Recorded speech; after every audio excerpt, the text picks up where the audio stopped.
conservative new media viewers and JeremyLin fans around the world. What's going on? We're here to talk about Houston's 104-101 loss tonight to the Oklahoma City Thunder in Houston, Texas. With the loss, Houston now falls to 0-3 in this best-of-7 playoff series. So Oklahoma City only has to win one more game, and they win the first-round series. Now, I just want to say I fell asleep after the game ended, so sorry about that. That's why this video is a little bit delayed. The story of this game was that Houston came back from a 26-point deficit, but it just wasn't enough. It was a lot like Game 2 in that regard. Big comeback, really fought hard, stayed with it, but they couldn't win in the end. And it's just difficult. I mean, this is the growing type of experiences that we talk about. And it takes difficult and kind of heartbreaking losses like this a lot of times for guys to grow and to get better. I want to quickly thank again Gary Chen of Taiwan for the artwork that you're looking at right now. I also want to thank Hanny Chang and the Lin Garden JeremyLin fan club for helping make this artwork possible for us to use. You can find out more about Gary, Hanny Chang, and the Lin Garden fan club in the video description below the video player. I also want to thank JJ of JeremyLin forum on Baidu for helping us out with translations of these videos into Chinese. That's been a really great thing that's happened for us this year. And in the video description, I'll put an example of where you can go and see that translation. Of course, you need to understand Chinese in order to read what's being said, written there. Look, as I said, this is just one of those really difficult losses that young teams have to deal with and that they kind of need. I think 2 years ago, it was 2 years ago, Dallas beat Oklahoma City in the playoffs. I think it was in the Western Conference Finals. And one of those games, I think Oklahoma City was up like 15 points with 6 minutes to go in Oklahoma City, and they lost. And that's the difference between an experienced team and a young team. The experienced team is ready to handle the moment, and they're ready to win. And the younger team sometimes isn't quite ready for that. And I think that's what we've seen in these last two games. Look, the great thing is that Houston's been playing phenomenally well. They've gotten contributions from a lot of different guys. They've been able to stay in these games.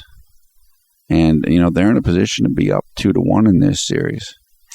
So that's really, really positive. And so I choose to be positive about this rather than, well, if this had happened and this person messed up at this point and stuff like that. But this is just how it goes. This is the normal development of a young team. And, it's not fun, but you have to take your lumps, so to speak. And then you can come back, work on your game, and get stronger as a team and as individual players.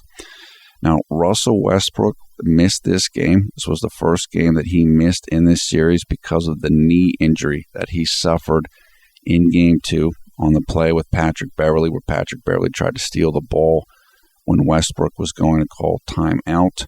I believe Westbrook has had surgery on the knee, and that surgery was successful to repair a torn meniscus of the right knee.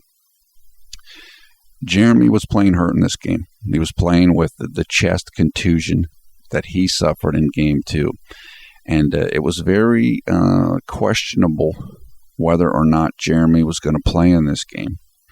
According to sources around the team that were talking about warm-ups and stuff, Jeremy was just having a very difficult time apparently shooting the ball and doing some other things. But look, Jeremy's a tough guy, and he's played every single game this year, all 85 games, and that's really good. I mean, that's definitely a very good sign of his commitment and his physical fitness. He's ready for it. Contusions aren't fun. I mean, I'll give you an example. Dwayne Wade of the Miami Heat. He's been dealing with a knee contusion, a deep knee bruise for like a month now. I mean, these things can be really nasty, and a bruise sounds like it's nothing, but sometimes it's worse than a break in certain circumstances. So give credit to Jeremy for playing in this game. He didn't need to play in this game, but he wanted to play, and he did play. Houston, again in this game, as they did in Game 2, they started out with a small ball lineup, which is, well, there's various lineups, but this one was Patrick Beverley at point, Jeremy at shooting guard, James Harden at small forward, Chandler at power forward, and Omer Asik at center. And it worked well again. It didn't work great at the start of the game because Oklahoma City was so hot, but it's a good lineup. It's a very good lineup. All right, let's turn to Jeremy. The overall for Jeremy is this. He had 2 points, no rebounds, and 1 assist in 18 minutes of playing time. He shot 1 of 6 from the field, including 0 of 2 from three-point range. He was 0 of 0 from the free throw line. He had no steals, no block shots, 1 turnover. His plus minus was minus 23, and his efficiency was minus 3. Look, this was a tough night for Jeremy, but that's what you expected it to be with him coming off of the chest injury.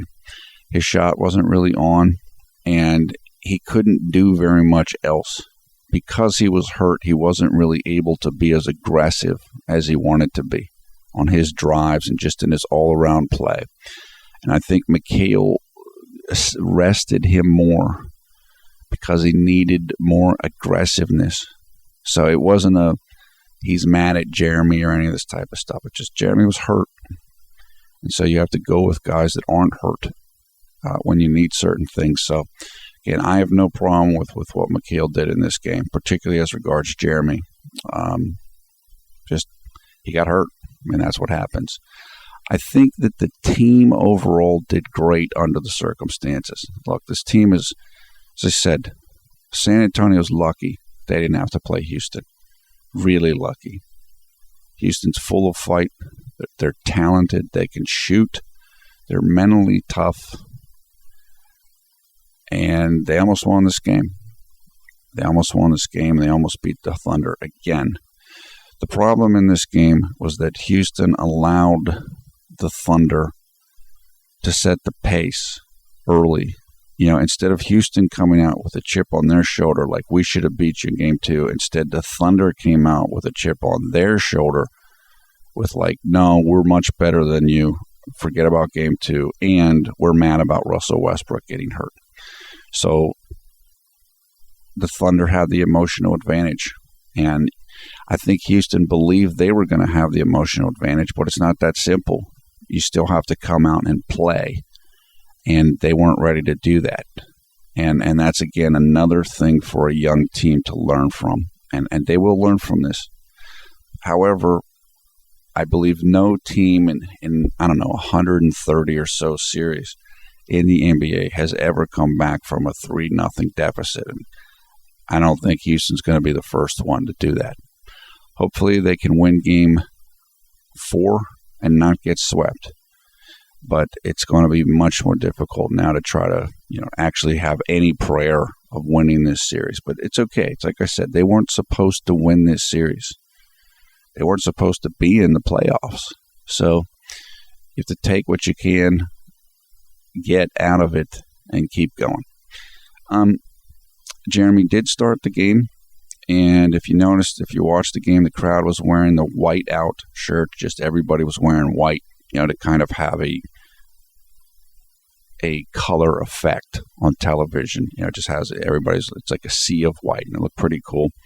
I think Greg Smith missed this game because he was battling a stomach virus. Very early into the game, Thunder center Kendrick Perkins laid a hard screen against Patrick Beverley. And that was, of course, in my opinion, retaliation for Patrick Beverley's play on Russell Westbrook in the last game. And, you knew it was going to happen. And it was probably Kendrick Perkins more likely than anybody else to do it. Kendrick Perkins is a big dude. He's probably 270, 260 pounds. He likes being the little enforcer guy. If something was, somebody was going to do something. And that's what happened. Francisco Garcia got a technical foul reacting to that little play. So the good thing is it got over pretty quickly, and Patrick wasn't hurt, so we could kind of move on with the game. Early in the first, Jeremy drove to the free throw line and a nice little kick-out pass to Chandler for a three-pointer from about 25 degrees to the right of the top of the arc. Soon after that, Jeremy got called for a foul that I thought was kind of a questionable call. He trapped Thabo Sefolosha along the baseline, and I don't know. They got called for a block. I didn't see the play completely, but what I saw of it didn't look that great. Also, early in the first, Jeremy hit his only basket of the game. He hit a catch-and-shoot long two-pointer from the right corner. So it was maybe 2 or 3 feet inside of the three-point line. And it was a nice shot by Jeremy. And like I said, those would be the only points that he would get for the night. Soon after that, Jeremy missed a catch-and-shoot three-pointer from about 25 degrees right at the top of the arc. He just was he was too strong on the shot. The shot was too hard. And I think that with the injury that he's dealing with, he's having trouble with his shot. It's affecting his shot motion. It's affecting his shot sensitivity. In other words, he might not know how hard or how soft to shoot shots because of the injury. And that's what it looked like on that three-pointer. It was way long. And I would imagine that's the type of thing that Jeremy's struggling with right now. Soon after that, Jeremy had another one of those moments where he lost his man on defense. In this case, it happened to be Derek Fisher, and Derek Fisher drilled a three-pointer from the right corner with 5 minutes and 35 seconds left. Like we talked about it last night, in the last game, it's just something Jeremy's got to work at. It can happen to anybody. It can happen to any player. But you have to make a conscious effort that you're going to stay with your man and that guarding your man is more important than helping out somebody else on defense. And Jeremy's just going to have to keep working at that until it gets clearer and clearer in his head. And I'm sure it will. Not worried about it. It's just one of those frustrating things to see game after game. So we did see that again. Right after that, little Derek Fisher was trying to kind of play tough guy against Jeremy. And, that's how Derek Fisher plays. When he's 37 or 38, his lateral movement isn't that good anymore, meaning he can't guard guys. So when you're like that as a player, what you'll tend to do is you'll muscle guys more. You put your chest into guys more. You'll try to kind of rough them up on defense. And that's what Fisher looked like he was trying to do with Jeremy. And if you're Jeremy, you have to just be careful in those circumstances. Don't get hurt. Don't get caught up in emotion, etc. I thought Jeremy did a good job with that. He did get a foul called on Fisher as he drove into the lane. It was a non-shooting foul. Pardon me. So he did not get any free throws in that circumstance. With 3 minutes and 33 seconds left in the game, the first quarter, and Houston trailing 23-12, Patrick Beverley came in for Jeremy. So Beverly started the game, but I believe he got 2 quick personal fouls, so he had to sit down. But then now with Houston falling behind, I think Kevin McHale started getting desperate. Like, well, we're losing. Jeremy's not doing so hot. Now I'm going to put Patrick back in.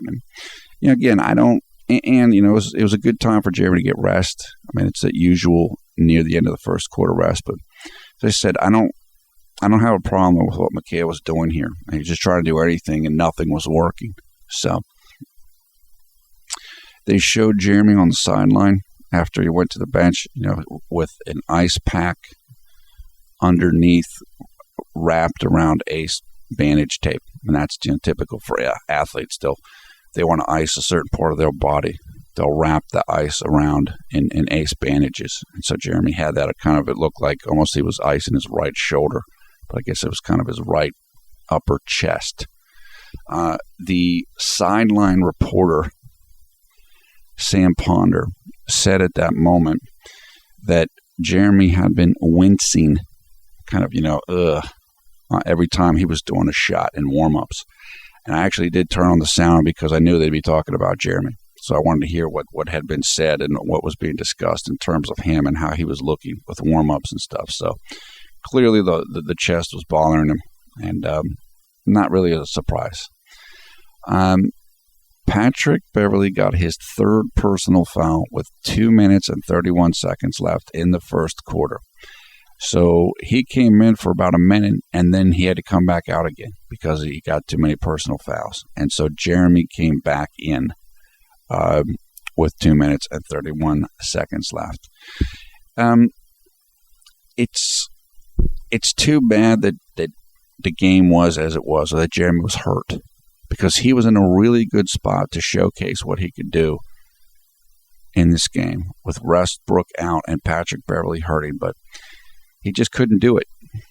Just physically, his body wasn't in a position where he was able to do that. And, that just happens. And guys get hurt. It's unfortunate, the timing of this injury, but it does happen. Right after he came in, Jeremy, he dribbled past Derek Fisher and went for like a right-handed scoop layup on the right side of the lane, but he just didn't have it. The angle wasn't that great, and I think his chest was really bothering him there. He couldn't get the kind of torque on the shot that he wanted to be able to get. So I made a note here right around close to the end of the first quarter, and then the Thunder was just pounding Houston. Houston's playing hard, but Oklahoma City's playing smart. It's not always enough to play hard. You have to play smart and hard. And that's what Oklahoma City was doing. And again, this is veteran team versus young team. And that's what was happening here. And by the end of the first quarter, Oklahoma City was already up by 20 points, 39-19. Now, Jeremy did come out and start the second quarter, along with Carlos Delfino, Francisco Garcia, Chandler, and Omer. What I liked about what Jeremy was doing, one of the things was, he was getting caught in transition defense, like in, one-on-one or two-on-one situations, and he wasn't making stupid fouls. That's really smart. That's really good leadership qualities, because Patrick Beverly already has 3 personal fouls. You need to stay on the court. So do not go for blocks or silly little reach-in fouls. Just give up the baskets, give up the layups, get back on offense. So I really liked what Jeremy was doing with that.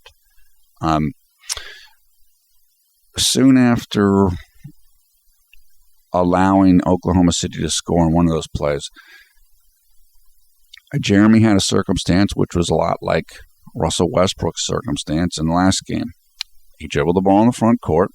He went to call a timeout, and I think Kevin Durant poked at the ball. And you could see at that point in time, Jeremy kind of grimaced in pain, like his chest was bothering him. Like, ugh. And, as I said, Oklahoma City was going to try to send their little messages and get payback for Westbrook and all that stuff. And, you just got to roll with it. That's the way it is. At that point in time, there was 9 minutes and 26 seconds left in the second quarter, and Oklahoma City had its biggest lead of the game. They were up by 26 points, 48-22. And then Aaron Brooks came in for Jeremy. And I think there was a couple different things going on for Mikhail. One, Jeremy was hurting. I mean, he really didn't look good on that play. Like, and you don't want to have him get injured further, particularly when you're down by 26 points and this game doesn't look like it's particularly competitive. So I have no problem with Mikhail bringing in Aaron Brooks at that point. Protect Jeremy. Just protect him. You don't need him to get hurt in a game that's not going your way, and probably you're not going to win. At least that's what it looked like at this point in time. Now, soon after that, Houston made a run. They started to make a run going into halftime. They just started to slowly work down the lead. They got it down to like 19 points. And then Serge Ibaka got a technical foul for Oklahoma City because he was mad he didn't get a foul call. That came, and that helped cut the lead down to 16 points. Houston was on a 9-0 run. And also, Francisco Garcia and Kevin Durant were really starting to pick at each other. Kind of have their own little battle within a battle. And that was good. Like I said, it was just like Beverly against Westbrook in the last game. This team was showing that they weren't afraid to fight. And that's a good thing. That's what you want to see from a young team. And as I said, Jeremy wasn't in a physical position to be able to do that tonight because of the injury. So, rest him. Rest him. You don't want him to get hurt further. And if you need aggressive guys, you can't really rely on someone that's injured to be able to do that for you. Jeremy did start the third quarter along with Patrick Beverly, James Harden, Chandler, and Omer, so it's the same as the starting lineup. He missed a couple shots pretty quickly, but one of the things I made a note about here was he wasn't forcing shots tonight. And I mentioned this in game 2. Don't try to do too much. And he wasn't trying to do too much. He wasn't trying to shoot too much. He wasn't trying to, make himself a scorer. And he really wasn't doing a bad job of forcing the ball. Now, right after that, I made that note. He did have a turnover that was careless in the lane. And that was his only turnover of the night. And that was a mistake. And soon after that, Mikhail poured him out. But Jeremy played within his limits tonight, within the limits of the injury, within the limits of the game. And that's good. As I said, the mistake that players make, they try to do too much and try to think that they need to try to do more than what they should. Tonight, Jeremy didn't do that. He just kind of rolled with the game. He worked within the game. It's just he didn't have a lot physically tonight. And that's okay. If you don't have it physically, just move along. Go to the bench. Let someone that's feeling better, let them play. Because that's what's best for the team. And I really thought that Jeremy did a very good job of that tonight. Jeremy came out of the game with 7 minutes and 9 seconds left in the third quarter. Houston was down 73-56 at that point. And look, similar to the second quarter when Jeremy came out, the team made a run because they had their aggressiveness picked up. And like I said, it worked great. With 3 seconds left in the third quarter, or actually the end of the third quarter as well, Houston had cut the lead down to 4 points. So when Jeremy went out with 7 minutes left, it was 17 points, and now it was 4 points. So Houston was making a serious run. And they were right back in this game, a game that looked like it was over early in the second quarter. So it was great. Jeremy began the fourth quarter on the bench, which, again, I have no problem with because the backups were doing great. They were leading the comeback. And you got to reward that. They were ready to play, and they were in a good spot. This game went back and forth the entire fourth quarter. Houston was able to retake the lead, then Oklahoma City got the lead back, et cetera, et cetera. With 45 seconds left in the game, Houston went up by 2 points after a Francisco Garcia three. And I made a note here. James Harden helped make that play happen. He either got the direct assist or he got the hockey assist, meaning he passed it to a guy and then that guy passed it to Garcia. That's not a play James Harden would have made earlier in this year. He would have forced a shot in that situation. So give him credit. Now, I know his leg was bothering him a little bit right there. It looked like he had a bit of a leg cramp or his leg got kicked, but that's improvement. That's improvement. He made the correct basketball play there. And so I give him credit. Now, right after that play, he had a turnover. That was not such a great play. But, one step forward, one step back. And that's the way that this goes. And at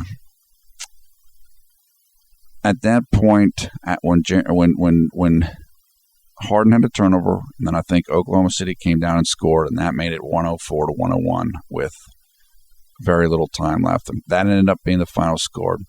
Look, Kevin Durant played great in this game. He had like 41 points, which ties a career high for him. And the Thunder were just able to make a few more plays when they needed to than Houston was, just like in Game 2. And it's what you expect. It's what you expect when the old lion is playing the young lion. And the old lion still has a little bit of bite left in him. And that's what happened tonight. Listen, no freaking out for me. I'm disappointed, but I'm not surprised. And I'm happy because the team played hard. And Jeremy got to play. And Jeremy played smart. And so overall, it was a good game, particularly after how the team started the game. The summary is, yes, it was a difficult game, but it is the kind of game that the team's going to grow from. Jeremy showed how tough he was by playing in this game. He didn't have to play, but he hasn't missed any games this year. So a lot of people have questioned him, questioned his toughness and all this. I think this will help put that to rest. Finally, Jeremy was not effective because of the injury. So he did play. He did everything he could. He tried to give it a go. It just wasn't there. And based upon what we were hearing from before the game and warm-ups, that's not really a surprise. So, okay, it is 6:15 a.m. Eastern Time, early Sunday, April 28th, 2013, on the East Coast of the United States, which means it is 6:15 p.m. in the evening on Sunday, April 28th, in Taipei, Taiwan, and Shanghai, China. I know there's been a bunch of comments, and I haven't had a chance to answer a bunch of them. I'm sorry, I've just been really busy, and I've just been caught up with a bunch of other things, so I'm sorry about that. I just try to keep up with it as much as I can. There's one comment, though, or something that somebody said that I do want to address quickly. I can't remember who said it, but they said in one of the recent videos, Paul, you talk about the haters too much. You talk about the JeremyLin haters too much. And I'll tell you, that's been brought up before. There have been people that have said that before. And I understand that. I do. I can respect that opinion. But let me tell you why I talk about the haters so much. The JeremyLin haters are a particular group. And the feeling that you get with them is that it's personal. It's almost like there's some type of kind of elevated resentment towards Jeremy than you would get towards another player. Now, as that person said in the comment, all players do have haters. That's true. And some of the haters tend to be really, aggressive. And it's true. Almost every player does have that. I will agree with that. But the level of aggressiveness against Jeremy from his haters is so far above normal. That's why I talk about it. It's not proportional, in my opinion. And so I think that